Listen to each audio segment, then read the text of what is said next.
Hello. Hi guys, good morning. Welcome back to a new video. In this, you're going to see problem number 4 of today's bi-weekly contest. Name is contest 125.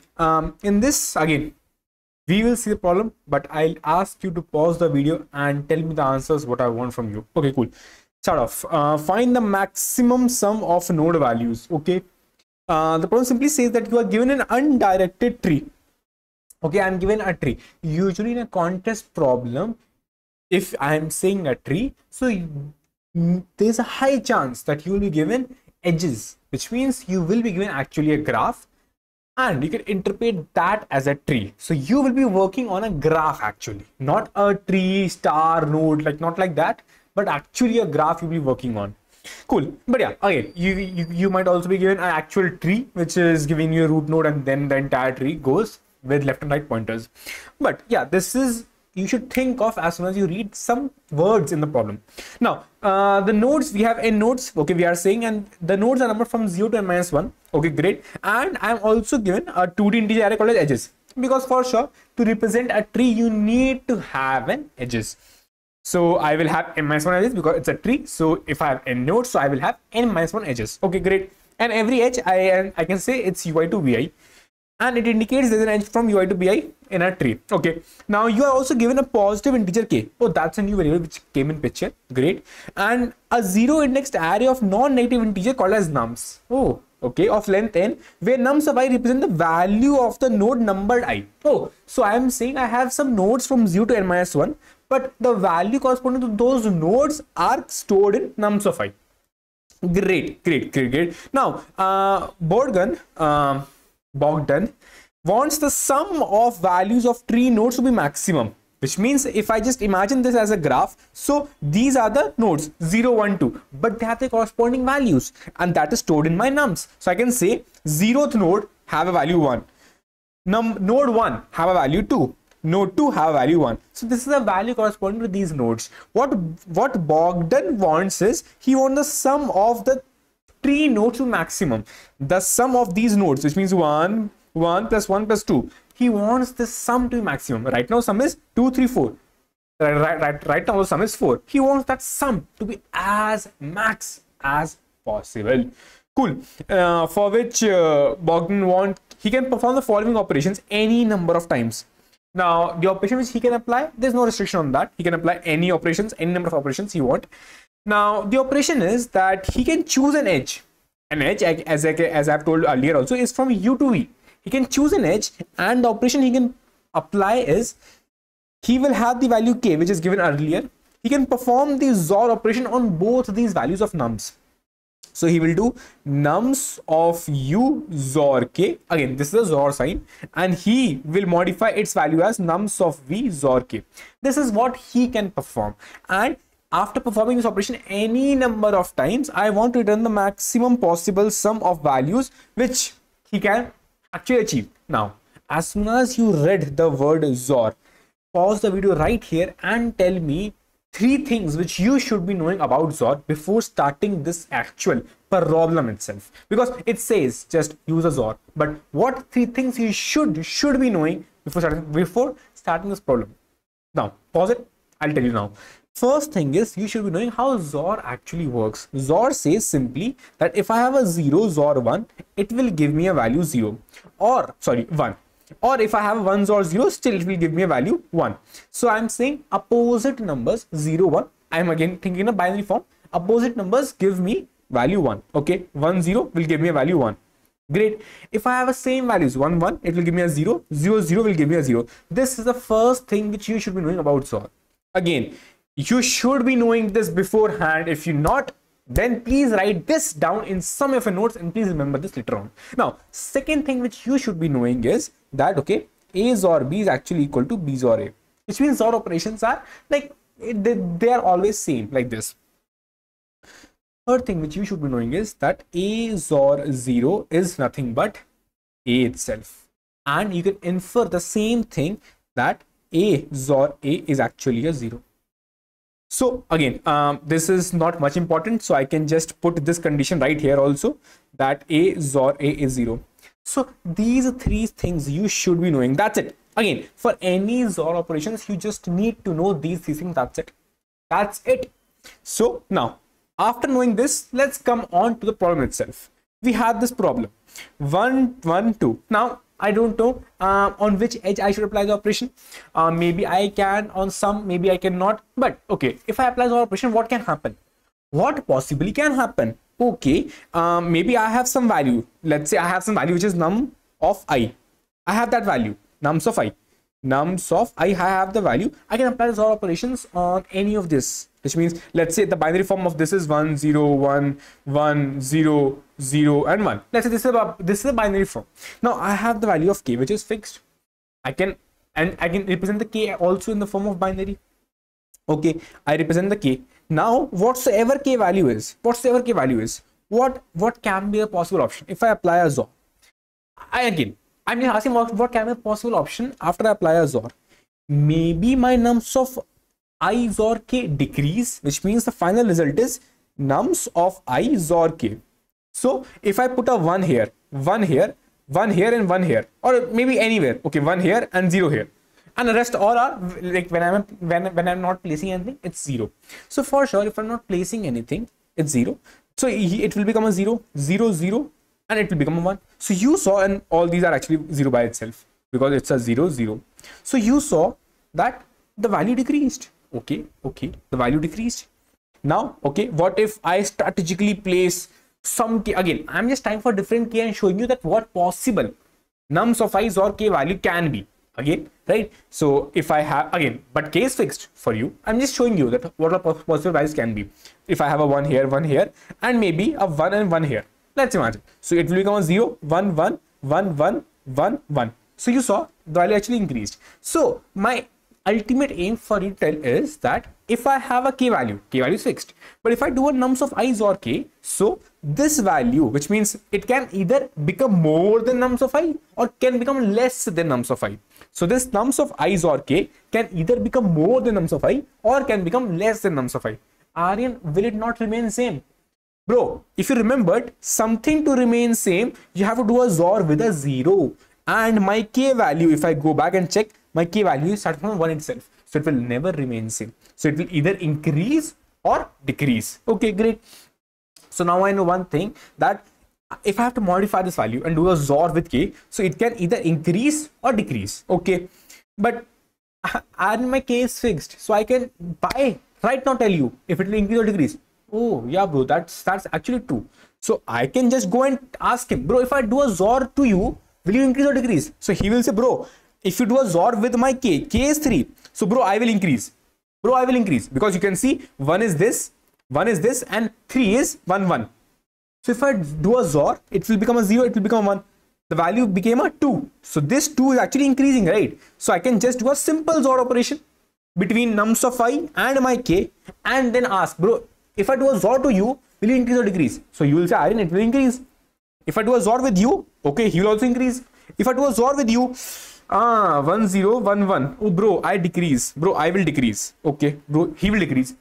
But Aryan, you did one mistake. You individually went on to a node and asked him, if I do a XOR to you, will you increase or decrease? But if you remembered, in the problem, I have to do an edge. I have to apply operation on an edge. That's operation. Okay, yeah, bro, that is true. That's true. I did a mistake. Sorry. But can I try for one thing? Which means, okay, right now I saw that, okay, I can easily figure out that after doing a XOR, some node value will increase or decrease. That's one thing right now so far. But now my task is to apply XOR operation. Now I'll simply plot a simple thing.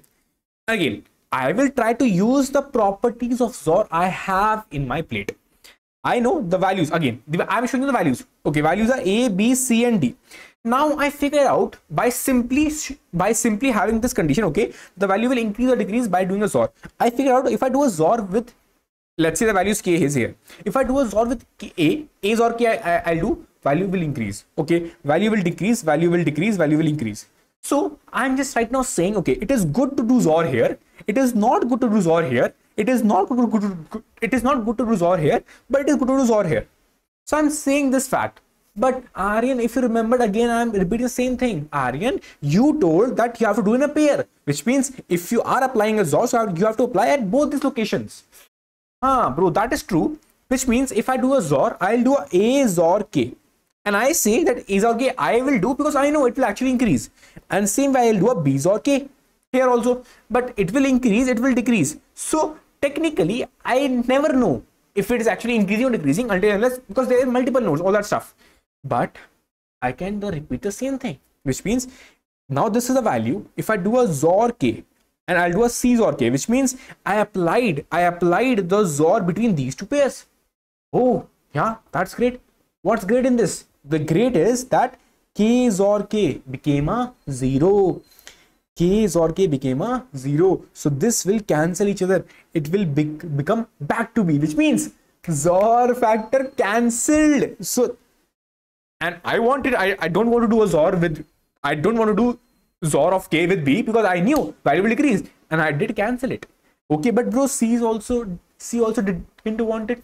Yeah, but that is true. That is true. So what I can do, I again repeat the process. C XOR K, XOR of K, and again a D XOR K. With this, again, this will cancel. It will again become a C. It will again become a D XOR K. So you saw, whosoever wanted, I was able to propagate this XOR value to them.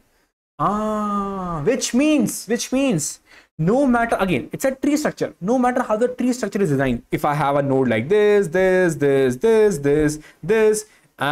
this, and this, ask anything. Aryan, put a right here, put a right. Again, right means that value wants their XOR to be increased, or that value can be increased by doing a XOR operation. And a right here, and a, let's say, right here. So I just randomly put a right, which means I want to do a XOR operation there itself because I know the value will increase, and it's a wrong. The others are by default wrong. I want they should not decrease, and I easily know that I can propagate my XOR. So as I can see, I can propagate my XOR, and that propagation worked in pair, because if something I am increasing, the other pair I have to also apply a XOR. If I apply XOR here, then here, then here, then here. So this applying double times cancelled it, but ultimately I was applying at two locations. Let's see this complex example. So you can see I can apply, again, I will take a pair because I know I have to apply XOR here, but I know I can propagate my XOR to any other value I want. So I can imagine these two as a pair, which means one as a pair this and other as a pair this. Or I can imagine these two also, this and this. I can imagine anything. Let's imagine for you, again, you can choose to imagine anything. Let's imagine I took these two pairs. Okay, bro, that is great. Simply, which means you will increase the XOR here, right? You will increase XOR here, decrease value here. Again, you will try to do a XOR here. Great. XOR here, automatically happen. Now XOR here and XOR here, this will cancel out. XOR here and XOR here. So this I wanted, done. This I wanted, done. This will cancel out. Okay, cancel out. Again, you saw that I was easily able to propagate on my right locations where I wanted the XOR to happen. And again to remain. Okay, I'll do a XOR here, XOR K, XOR here, XOR K. Again, another pair, XOR K, XOR K. So this will cancel out. This will actually become a XOR K. This actually becomes a XOR K. So you easily saw, if I have the pair of values which actually want to increase, I can for sure increase them. So as you saw, in this, he wanted to increase. I have even number of those nodes who wanted to increase. So I can easily increase them. And for sure, I won't be needing to touch the ones who don't want to increase. So I can easily increase it. So I know I can easily increase this and make it a 3. Sorry, make it a 2. I can easily increase it, make it a 2. Again, when I say make it, I mean doing this value XOR K. So this will become a 2. This will become a 2, and this will remain a 2 itself because I don't need to touch this. So nowhere a tree came in picture because I know that tree just represented I can propagate those values to the next node, and this is a property of the XOR which I took. But Aryan, you are missing one thing. You showed us a specific example where the pair was being made. What if the pair is not being made? What will you do then? Oh yeah, bro, that is absolutely correct answer. If in this example the pair were being made, and that's the entire crux, that if one time you do a XOR, that time if you again do a XOR, then basically if I have this node, so here I do a XOR, here I do a XOR. If I want to remove a XOR here, so I have to do XOR again. So that XOR, one XOR will keep on propagating. So ultimately I will be doing a XOR at 2 points. So for sure I need to have 2 points. But what if I have some graph? Let's say take the same graph, exact same graph, but in this case now I have not even number of points which want to increase. Let's say I have odd number of points which want to increase, which means I have node this, and then this. I have only 3 points. Now I know one thing for sure. No, one thing I know for sure, that any two of them can make a pair, but one will still remain. If one will still remain, then one option is, again, one is still remaining. One again, I don't know who the one is remaining. That's also an issue which will go on later on, but one will still remain. So one option is that here I can do a XOR pair, here I can do a XOR, and that will counter, and that will increase the answer. But here, one thing is, I know if I do a XOR here, he will increase, but there can be a chance that if I do a XOR here, he will decrease, because he was a wrong person. He was a wrong person because he didn't want it to do a XOR with him, because he knew if I do a XOR, my value will decrease. So one thing is that you will start thinking, Aryan, so what should I do? Should I increase? Should I do a XOR? Or should I not do a XOR? Because if I don't do a XOR, the values will remain as it is, which means it will remain 1. Let's say the value is here A and here is B. So if I do a XOR, it will become a XOR K and B XOR K. And then I would be adding instead, again, if I would have not done a XOR, I would have added A plus B in my answer. But now if I do a XOR, I will add A XOR K plus B XOR K in my answer.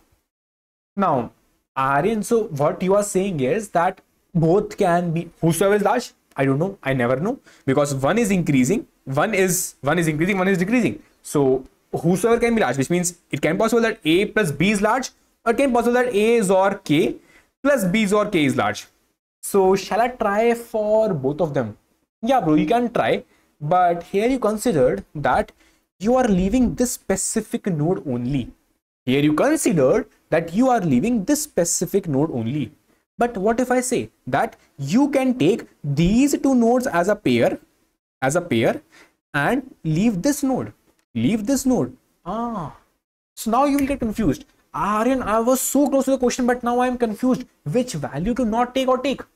Which value to skip? Which means, okay, for sure, if I am taking two values, I am taking two values to do a XOR, one value will skip. And for that skipped value, I know one thing, that either I will not apply the operation at all, which means I will not apply operation. Although I know it will increase, but I know that if I apply operation, so his pair or someone, I'm not saying exactly adjacent to him, I'm saying someone in the tree will decrease. Aryan, why are you saying someone in the tree? Why not pair? Because we saw that I can propagate my pair anywhere in the tree. Because of this fact, I can propagate any effect in the tree. So I know if I will increase it, someone in the tree will decrease. I know that fact. So which means either I can choose one option, I will not apply operation at all, which means that value will remain as it is. No one increase, no one decrease. Good fact. Or I can apply the operation, which means he will increase and someone will decrease in this entire picture. That seems completely fine. So I'll do the exact same stuff. That I will try to maximize my answer. I will try either to decrease it or not decrease it. And again, for the ones, if I have a pair, which means if I have even number of count where everyone wants to increase, which means if I do a XOR value with them, they will want to increase.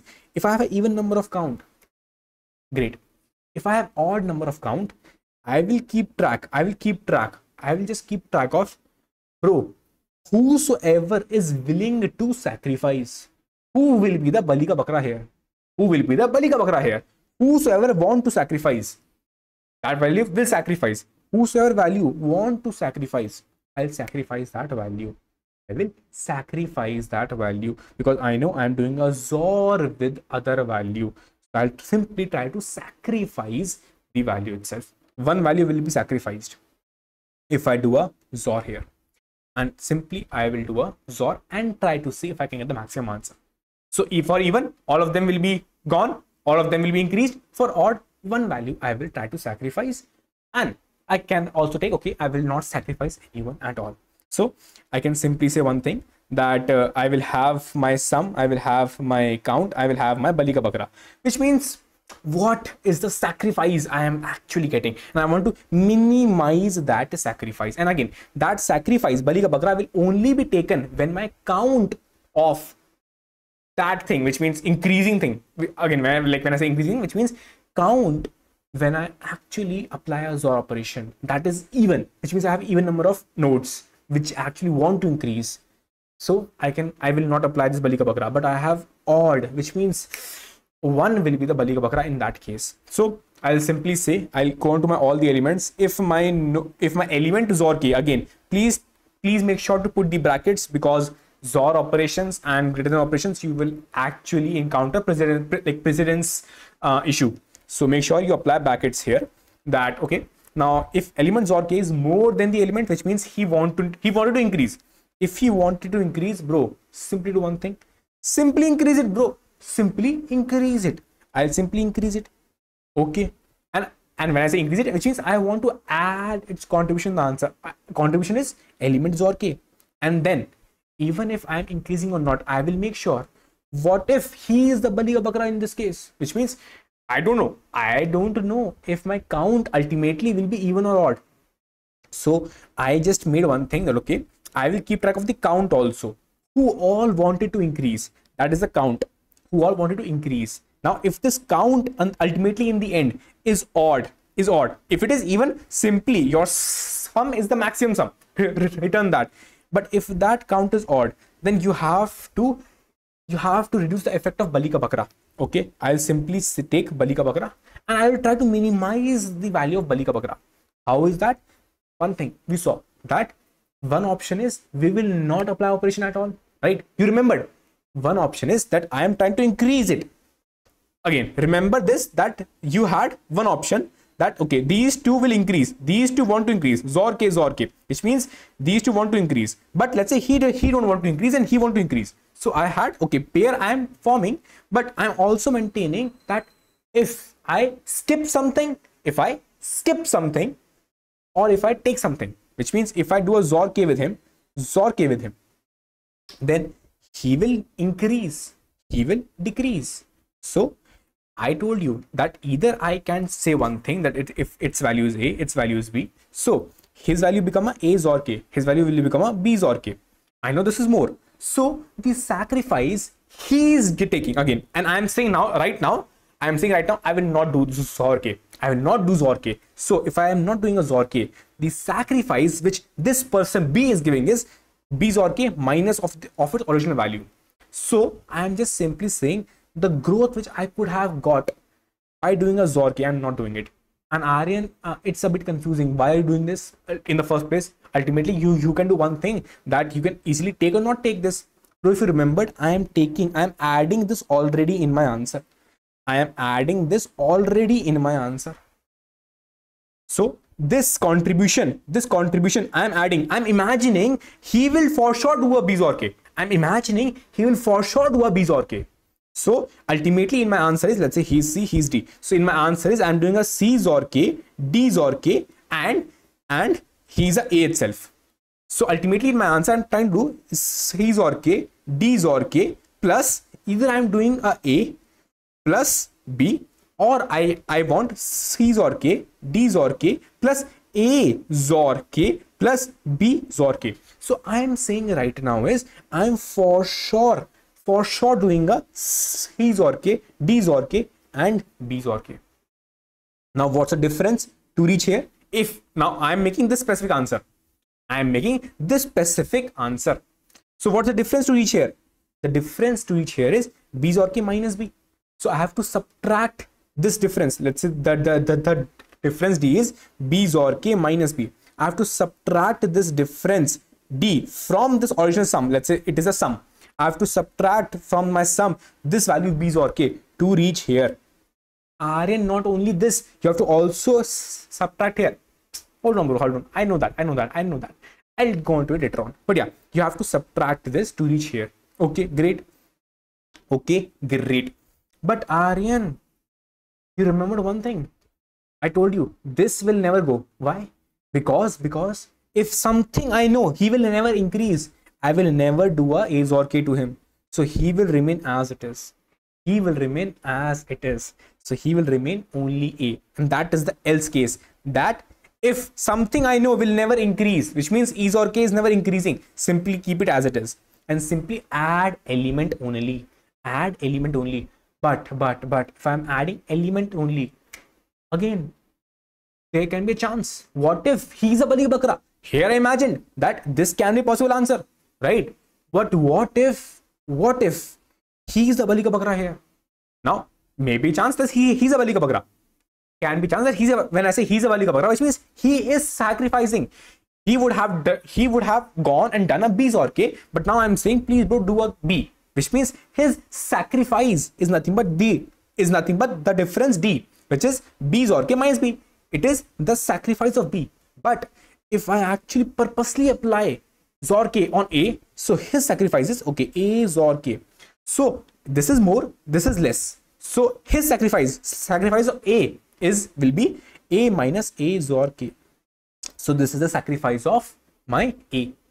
So what will happen? I will ask the Bali ka Bakra, if A is my Bali ka Bakra, then this is the sacrifice of A. So ultimately, in the end, what will happen is I will simply add this. Now, what is added? You know one thing.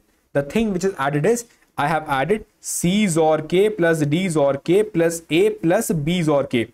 This is the final addition which will look like.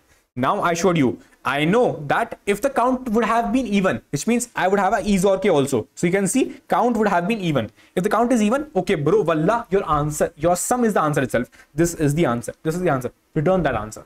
So if my count is even, simply return the answer. But if the count is odd, so either he will be the Bali ka Bakra or he will be the Bali ka Bakra, which means either he will sacrifice and become a B, or he will sacrifice and become a Zor K. And thus I will maintain what is the minimum sacrifice I will require. Again, in this I took specific example of B and A only, but as I showed you, it can propagate to any node. I just want two nodes. One will increase, one will decrease. So I can propagate to any node. That's the reason in my code I took in the entire global thing. Okay, who will be the minimum? What's the minimum decrease, or what's the minimum Bali ka Bakra value which I can have? Which means what's the minimum sacrifice I need to give? I am grabbing the minimum sacrifice entirely, and that is my entire answer. That I will simply subtract the sacrification of my Bali ka Bakra. That, and I will again whosoever is minimum, and I will simply reduce that from my sum. Again, it can be either this D, which is nothing but A minus A Zor K, or it can be this D, which can be B Zor K minus B, and that's how you can simply solve it. Again, the entire linking makes this problem very interesting. Cool thing again, the time and space, as you can see, we are not using anything much in this. We're just iterating. So time is simply O of n, and space we are not using any extra space, so space is O of 1 itself, and that's how you can simply solve it. The most interesting part I want to communicate was that this specific decrease even is very simple, but odd actually makes the people confusing how things are actually adjusting in just one loop. That's simply interesting. Cool. Thank you. Bye. Take care. Bye.